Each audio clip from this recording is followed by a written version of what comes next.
Okay, thank you everyone for coming to my talk. Usually I speak about programming, writing software, but today my talk is going to be a bit different. It's going to be a story from production. So let's start. It will be a more practical talk. I will show some examples, I will show some code. Hopefully I will run something, and you'll see the results yourself. So beyond the spinning wheel, this is the only connection with front-end. What we see on front-end, when there is a slowdown in the API, is usually some loading indicator, and users are only seeing that. That's the beauty of the front-end, back-end separation. The front-end now doesn't break. You see a spinning wheel. What a great experience, right? So let's see what's behind it, what drives it, and more importantly, how to fix it.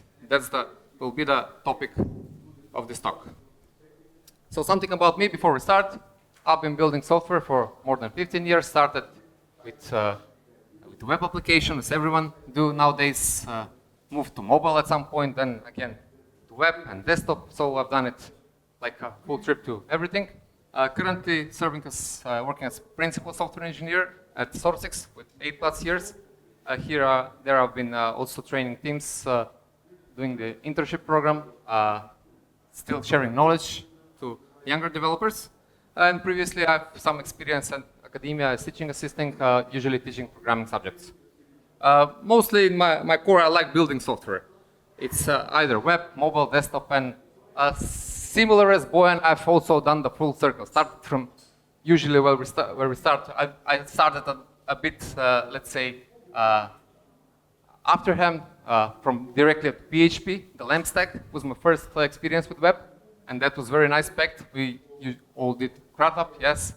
Then moved to ASP.NET, which seemed like a lot more technological marvel than PHP. It brings you the C# language, which is superior to PHP. Then I also experiment with some Python, Django framework, and then eventually settled in on Java. And my first experience was Play framework, but today's tech that we work on our company more than 6 or 7 years, I will say very efficiently. It's based on Spring with Kotlin as programming language, and Angular with TypeScript on the front end. So that's my experience. I will showing you today code in Spring Kotlin. But also I like exploring other programming languages, mostly on the functional spectrum. I've explored Scala, Haskell, Elixir recently. Also want to learn programming languages because they bring you different perspective on what you are developing. Okay, enough about me. Now let's see what this talk is not about. It's not going to be about scalability, if you came for that.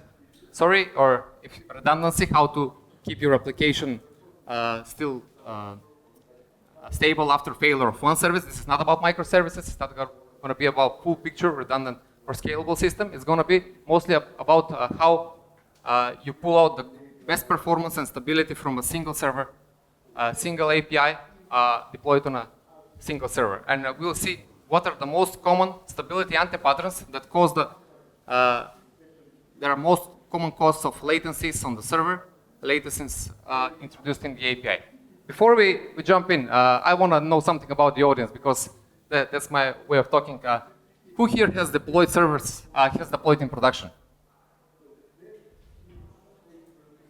Production is the best place, it's the place to live. So this is a story from production. For everyone else, push your services to production. That's where the fun happens. That's where you'll learn about your skills. That's where you learn about the resilience of your system. Nothing else compares to production. So go in production as early as possible, as often as possible. That's where the fun is. So this is my experience from, as I said, from production on a service that we've been running for 5+ years. Scaled it's not actually scaled, it's run on a single server, but scaled to a lot of users.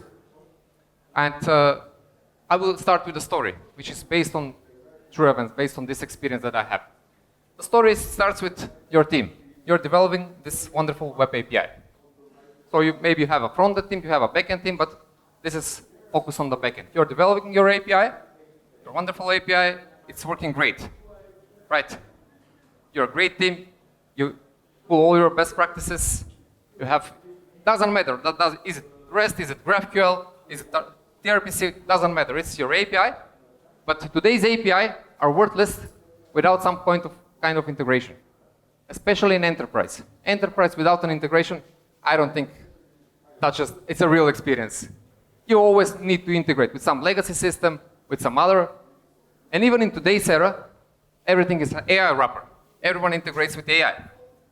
So this is so much relevant today that it is in the world of legacy code with integrations in enterprise. So either it's a startup integrating with AI or your enterprise system integrating with some legacy software. This is what you will have. You will communicate with some external API. Hopefully it's an API, it's not something else. So how do you communicate with an API? Through HTTP. We all know HTTP. This is the simple architecture of all. You have some client, do some HTTP request to an external API, get the response, serve back, process the response, do whatever you do with the response. Everyone clear with this architecture? It's very simple, right? But this is the hidden monster, and here the details will cause you headaches. I will show you how. First, before we go there, how do you test this scenario, this architecture? This is right where all professionals will start with manual testing. You do requests on your API, you see it requests to the external API, it turns you back, this works, right? But there is a second level to it. You will not do that in the development case. You don't want to hit the real API, right? You will create some kind of fake stub API that you will hit in development or in testing environment. Or even if you're better, you will do even load test your API. You will do integration testing, automated testing, load testing, everything, every suite. But with load testing, can you hit the real API? Let's say if it's an AI, it charges you money. You can't hit the real API, right? You will hit some stuff, some fake. And you will never experience how this works in production. Anyone if he has an idea how to test it without hitting the production and simulating, let him come to me after the presentation and share his ideas. So this is the hardest to test to mimic the real environment. So everything is working, everything is great, test passes, QA passes, you deploy to production, right? Happy place. Everyone is content. Application is working, great, you sleep nice, or not, because one day, or like in our case, in the middle of the night, because we're on the other hemisphere, the telephone rings. And you get a ticket, right? No one explains you the issue on the telephone, but you have a ticket, and the ticket is very descriptive. I don't know how the red font is working on the black. The app is not working, the users are seeing a spinning wheel. That's all you get. And what do you do? What's your reaction to this? Let's say maybe you have a DevOps, you pass to DevOps, it's not my problem, you sleep. But in our case, it's not like that. We don't have DevOps, we are responsible for our services, so we need to solve this right away. Clients cannot wait, users cannot see a spinning wheel. So what you do, what's your first reaction? You check the services are running, nothing is down. Maybe you have monitoring, you see the monitoring shows some degradation of some service that serves with more latency than expected. So you kind of identify the issue that is not in your service, but it's in the integration service. So you say it's not us, it's them, right? The most Balkan thing you can do. It's not us, it's someone else's fault. But the issue is your users don't care. For them, it's your application that is hanging, it is not responding. So you're responsible to fix it. You need to have a solution. So what's the best solution? What would you try? Sure, you restart the service, right? The best solution to everything. Restart it and hope it works. And you do it just like that. Restart the service and hope this time will work. But then 5, 10 minutes after, 15 minutes, again the same issue. So you don't want to be in this situation. This is what this talk is about. Because then you'll need to resolve the issue the next day. You don't have a solution. Then, or you hope that the degraded service comes back to life and the service normalizes. But this is not how you develop a professional software, not how your users will be happy at any circumstances. So now let's digress a bit and talk about web service concurrency. Because in the core of it, you need to understand what's happening you need to understand that there are different models how web applications serve multiple users, because in its nature, the web is made to serve users concurrently. Users from different places make requests concurrently to your web server. You need to respond to them all in the time manner. So different web frameworks handle concurrency with one of the three different models. There might be hybrid, but essentially there are three models, and now I will talk like the most popular one. Let's say start with the JVM world or Java world or .NET world. We have the thread per request concurrency model, which is very simple. We have the web server uses an OS thread, real thread, to process each of the incoming web requests. So a thread is a kind of more lightweight than a process. It has 1 to 2 megabyte memory footprint. It's shared memory model. You could have like, you're limited on the OS of the maximum concurrency that you can serve. You can have, like in Java, the default in Tomche is 200 max concurrent threads. A high context switching is happening. Threads are using all CPU cores. You have real parallelism happening. So it's good for CPU tasks. But this is not good. This is not good when you have a blocking I/O, which is a lot in our web applications. That HTTP call that we showed is a blocking I/O call. Right to the database, it's a blocking I/O. So blocking I/O is everywhere in a web context. And what's going to happen with threads when they wait for response? They're all going to be blocked waiting. So your resources will do nothing, just wait. And that's what happened in essence in our system. All our threads were waiting, doing nothing, because the external system was not returning response in a timely manner. Then you have the second model. It's a process per request, very similar with the thread. This is mostly used in PHP with Apache mod.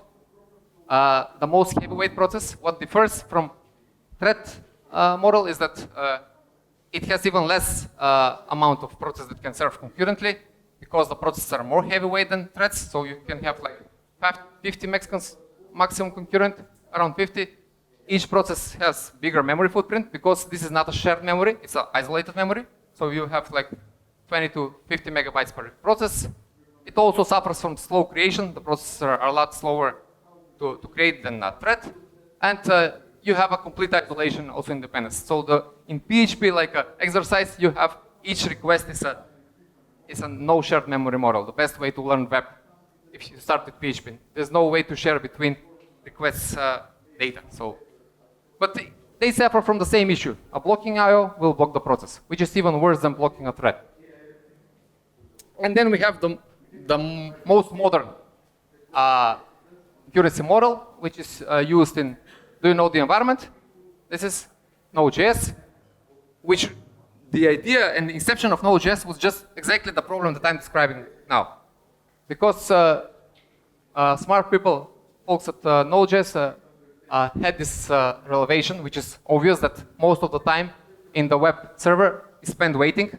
So why do not replicate the browser model, the event loop running on a single thread to the web server, and for each waiting, do an async task, put it on a queue, so it doesn't block the main thread. When a response is returned back, the task is executed, you have the callback, so every I/O operation is async in essence. So this way, with a single thread, you can have 10K max concurrent requests. The total memory of that single thread is 10 to 50 megabytes, so also a small memory footprint. One downside is that only one CPU core is used, so you cannot have true parallelism with one Node.js service. It's also poor for CPU tasks. If you have some CPU intensive, the event queue will not help you. You have workers for that, I know, but in the essence, the model is not suited good for that scenario.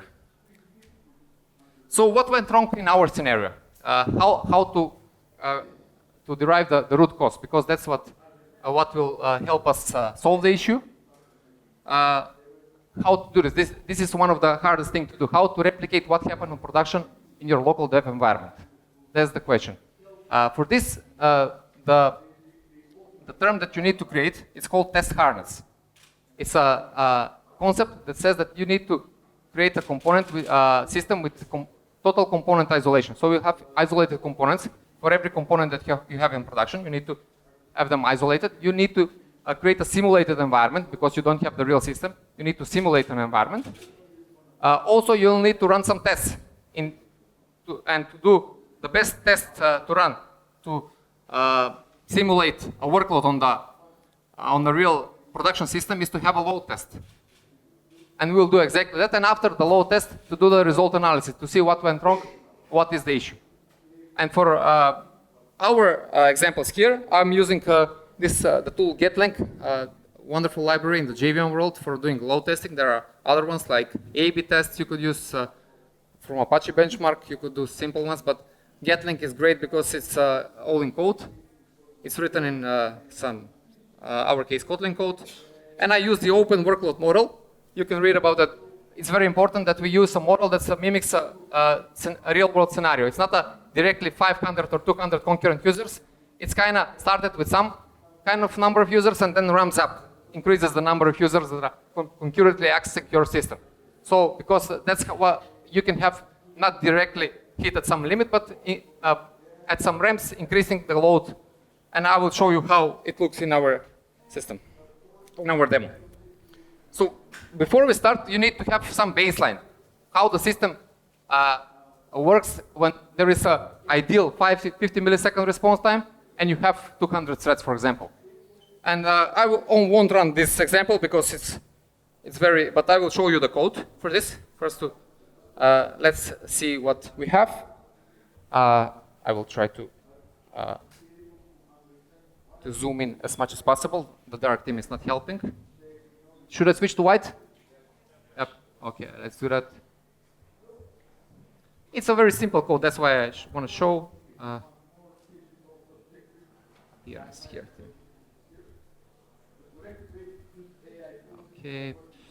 What was the appearance? That's the light. Okay.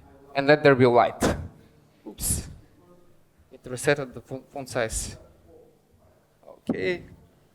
The code, this is the code for your web API. This is Kotlin with Spring. It's a single file. So you can see how simple it is to write a web application in Kotlin. Just a single file with single configuration. There is even database access, but a single class, single main function, and a single controller, all known in every other framework. Every MVC framework looks similar. So nothing special here. Some annotations that come from Java world. So this is the function that we're going to see first. It's a timeout function. It has some pet parameter called probability. This is why what we're going to do is going to simulate environment where with some probability the external system will time out.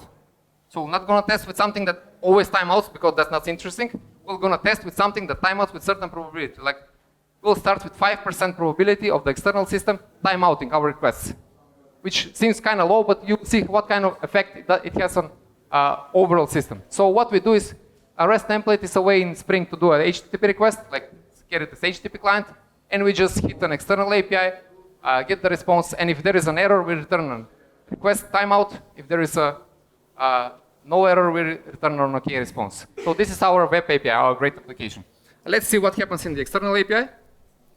It's also similar, very simple. The timeout is a few lines of code that with some probability do a timeout of 30 seconds, otherwise just return some random value. Nothing special also here. And let's finally see, while I'm showing, I'm going to start these services. We're going to do at least one live demo. So I'm starting this service. I'm going to start, let's just first check for the web API the configuration. We're going to start with max stress, 10. Okay, external API, nothing special. Okay, let's start here with 10. We don't have timeout. Okay. So I'm starting the web server. Also starts in second. And now let's see the load testing in getting that I was talking about. You just create a simple class called extend from this simulation. You set specifics of which server you're going to hit, some the headers, user agent, and then you write your scenario. And let's see the scenario. This is actually copied from the GetLink website for an open model. This is the scenario we set up. It's with we just start with from 10 users concurrently accessing your site, and then increasing with 5 users per second incrementing for 3 times for each level lasting 10 seconds. So it's gonna take around 1 minute, and from starts from 5 users, but I think it will ramp up like to 40 or 50 users concurrently accessing your system. I specifically scaled down to 10 threads because I could run to 200 threads, but I'll need more powerful load tests. So this is specifically done for that. And let's now run the load test.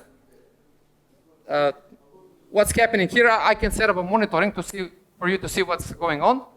But essentially, this is just creating HTTP requests, very efficient way, Gatling, not taking a lot of resources on your application. This is multi-threaded, I think 16 cores, this max, so it's not affected by the load testing happening from the same machine. We can see for the logs that, I'm actually hitting a wrong test, sorry. It's a demo, right? We must do something wrong. Actually, we're gonna execute this scenario. That's the timeout scenario. The last one was the error rate. So what we do is we hit the timeout endpoint with a 5% probability of timeout. Let's run it. Okay. And what you could do here is do a monitoring. I've also have in the code, you'll have this in the slides, the code repository. You could also run monitoring in Docker, like with Prometheus and Grafana, and see the performance on your web servers in real time.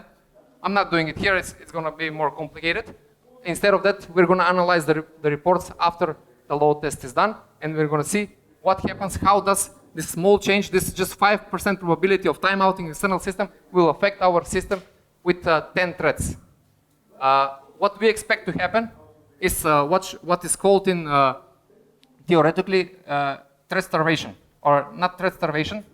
Actually, it's a resource exhaustion. All your threads are exhausted, but not exhausted in working something efficient. They're exhausted in waiting for responses. And the effect that this will have on the performance of the API is what we are interested in knowing after this test. And we will see that this is going to end in just a few seconds. These are the last one that are waiting. It's going to generate a very nice report. Let's see that everything is hitting. The logs from here are saying that there is some timeouts generated with some probability. This is that the request is hit. You see incoming requests from the load test. I'm not going to waste your time seeing this just once at least to show. I'm going to skip to the reports afterwards directly. So I think it's done. A few more.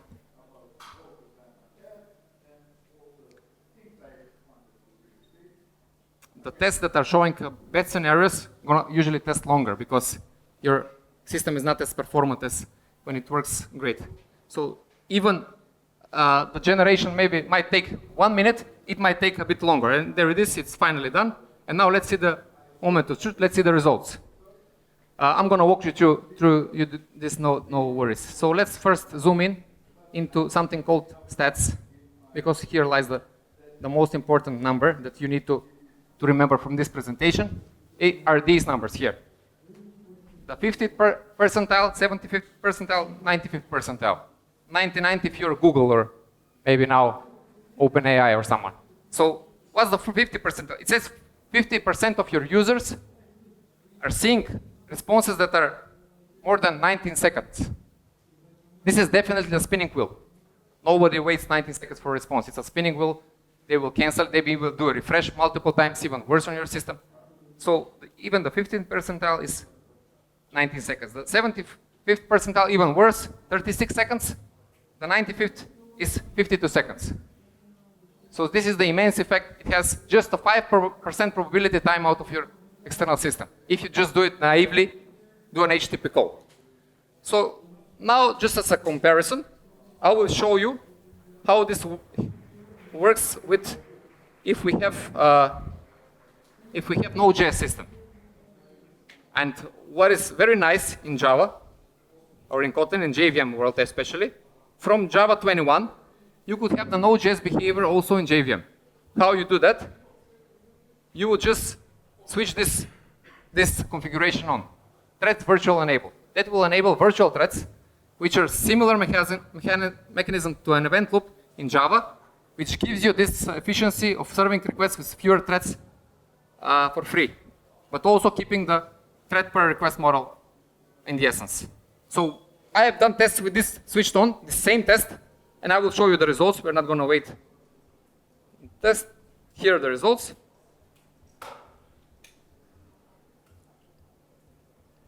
You can see the 75th percentile here is just 85 milliseconds. The 95th percentile is 5 seconds. That's a nice, okay, performance degradation. And you have, for example, the 99 percentile because we have 30-second timeout. You see that it's shown here. They experience the 30-second timeout, but no one is blocked by someone else. That's what happens. So basically, for this case, you don't need a solution in a Node.js environment. You are good with what you have. But even that you can improve this, what we do is, let's go on with the presentation.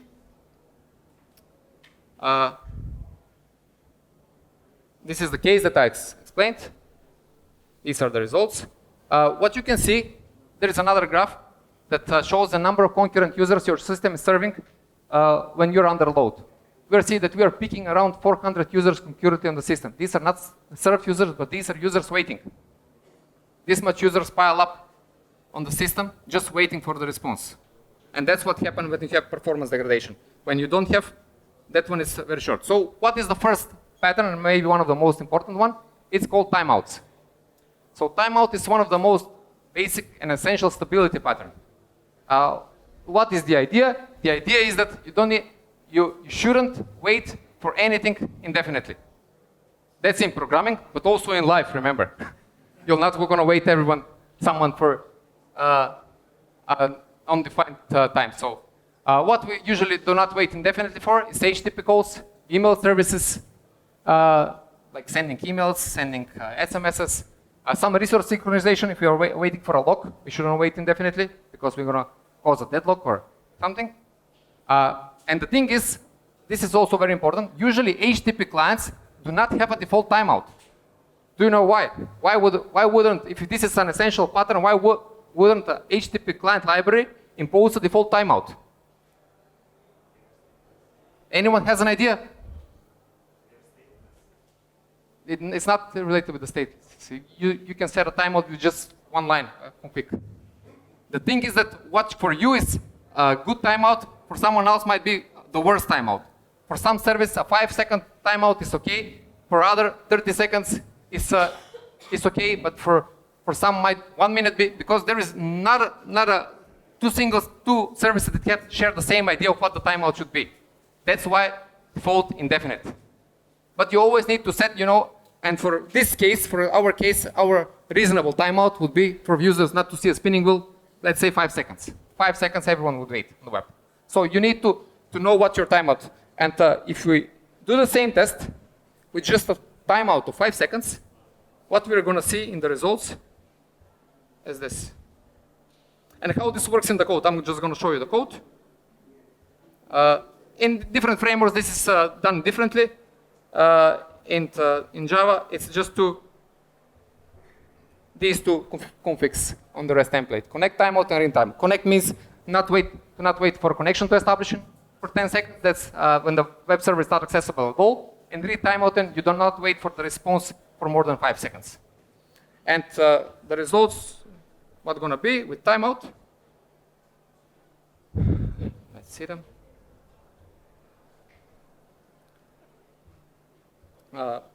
I need to be a bit faster here.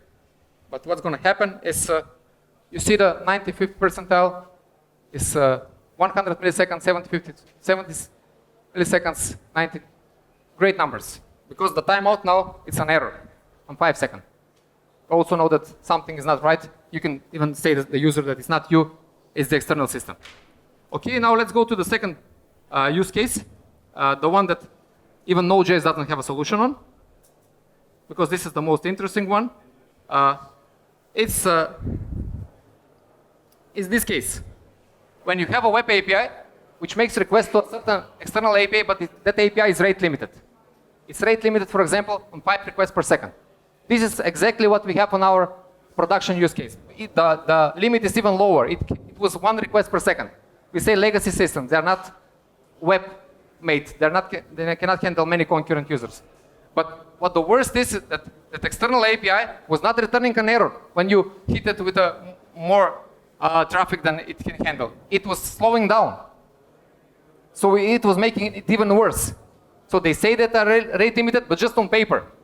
They're not imposing it in a technical manner that they cannot serve more requests. So in these cases, what happens when we run the tests? I will show you the code first. Let's see it. Is this rate limit? Same thing.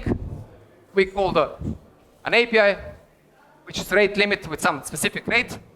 And in the external API, that rate limit endpoint is something that on a single thread executor, this executes with specific slip, simulates processing this number of rate of requests per second. And the same load test as we saw. What's going to happen without this line? This is the solution, don't see it. So without this line, let's comment it. This is the code that you need to run. What you're going to see is this kind of performance degradation. You have even for the 50th percentile, 27 seconds. And this was what was hitting us hard in that system in production. 27 seconds for the 50th percentile. This is definitely a spinning wheel, a total degradation of the system. And we know that it's not us, it's the other system. But we cannot do this to our users, because this makes the system effectively unusable. So what the solution is to impose a rate limit on the calling side. This is the solution. It's the concept called fail fast. You need to fail fast on your call. You're not gonna spend more. You're not gonna send more requests than the server can serve. So you have a mechanism that controls the number of requests a client can make. So this is a defensive mechanism, but can also be used on the client side to what you call other system. Can be used now in AI to control your rate of requests you send to AI. It's basically like a funnel. So we impose on the client side. So the solution, what's going to happen? Let's see a comparison table with rate limiting imposed. What we go down is to 50 percentile of 2.6 seconds compared to the 27 seconds. The 95th percentile is 3 seconds. The 99 is 3.5. But we're also going to have a lot of failed requests. That's normal. We cannot serve at that rate. This is not magic. It will not make your site serve more than it can, that external system. But at least it's going to be responsible. And for these other cases, what you could do is you could have a fallback solution. You could say something, or you could return some different way degraded system functionality. Comparison of the number of concurrent users that pile up on your system. Without rate limiting, you hit even more than timeout. Around 500 concurrent users are hanging on your system doing nothing, just waiting. With rate limit, it never goes higher than 30 concurrent users. And this doesn't matter if you have virtual threads on or off, if you are non-blocking or blocking. It's going to be the same effect, because every request now is waiting, not just the timeout ones. And the fifth case, this is the least important, but I will just mention it because of the time. It's when you have external API which is unavailable at certain periods. This is not, it returns an error. This is simulated by, in some period of your time, the API is not available. So you will hit errors, and what you do here, usually is on error we are doing a retry, right? It's not let's do a retry, but this has a great effect on the performance, because you will do 3 requests that will return nothing. You know that the API is unavailable, so it will not work. Here what is applied is a pattern called circuit breaker, which is just like the circuit breaker that we have in our homes, which keeps us home from burning. This will keep the service from not burning your CPUs or burning users waiting. What it does is the closed state is the good state, so you're sending requests. But if this circuit breaker notices that a lot of responses are now errors, it has a configuration based on count or on time and some threshold. It puts the state in open, which means that when the request comes to the circuit breaker, it's not sent to an API, is immediate error is returned. Thus, not overloading the external API, but returning failing fast. Also the same concept of fast failure, which will make our system more performant. And just in a comparison, without a circuit breaker, we have 11 second 50th percentile, 20 second 75th, 28 second 95th percentile, and on the good side we have 5 milliseconds, 10, 8 second on the 9. I'm done here. This is my last slide. And now just as a reference for different, I've put up, this is from AI, some most popular libraries, how to implement rate limit in your preferred language or technology. For JVM, it's the Resilient J that I'm using. For .NET, there is a Poly library. For Node.js, there is Express Rate Limit and Opusum.